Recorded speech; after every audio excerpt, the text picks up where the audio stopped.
Let's bring in New South Wales Opposition Leader, Labor's Jodi McKay right now.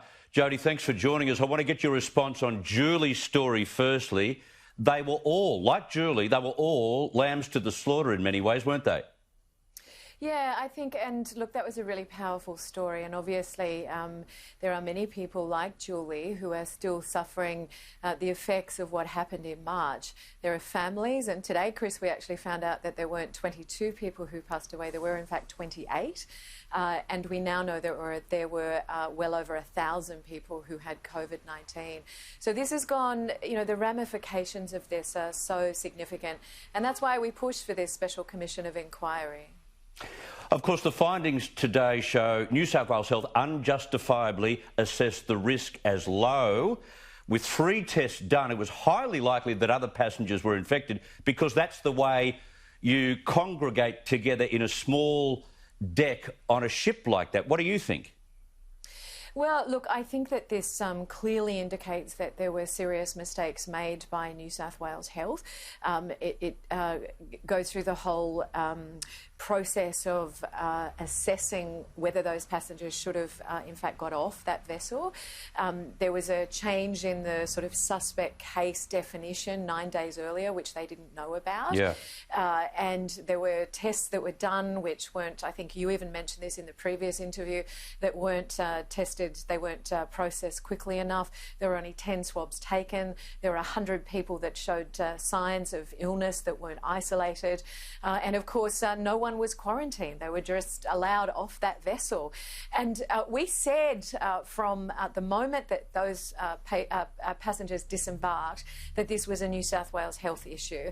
And I think what we saw from the Health Minister and even the Premier was that they were blaming the cruise ship operator and Border Force. And I think it's important that for all those who've been impacted, that they now know that there were serious mistakes made by New South Wales Health. And I just have to say, though, I am not in any way attributing blame to these bureaucrats on that expert panel. They were doing their best. They just made really... They made very, very serious mistakes. I think back to the Japanese experience with the Diamond Princess, and I think there was a lesson that those in Australia didn't seem to learn. There were ways of keeping people in cabins, for instance, that could have been done on that fateful morning. Yeah, and the Commissioner actually mentions that example within his report. I have to say it's a 300-page plus report. It's quite dense. But, you know, he indicates that there were 2 things, and Julie's example is worth considering because he indicates that there was actually a health order in place that meant you couldn't, you know, get off that vessel and then disperse across the state and the country. There was a health order that New South Wales Health actually breached, and there was a quarantine requirement, and that didn't happen either. But this was, you know, I just feel for all those people who've been impacted so badly. And I think, Chris, it's also worth remembering that during that time we were at the height of the pandemic, and he also in his report indicates that that wasn't even considered, that there was a whole different environment we were operating in. But, you know, we're at the height of the pandemic, and these mistakes were made, and we saw that COVID-19 go from just being a Sydney issue to actually being a regional New South Wales issue as a result of that. So we saw it in Bega, we saw it... Well, we saw it in the Northern Territory in Queensland and South Australia as well. Yeah. What needs to happen? Should heads roll? Should heads roll? Well, there's a couple of things we've said today. The first is that I think the Premier should indicate that she will accept all the recommendations within the report.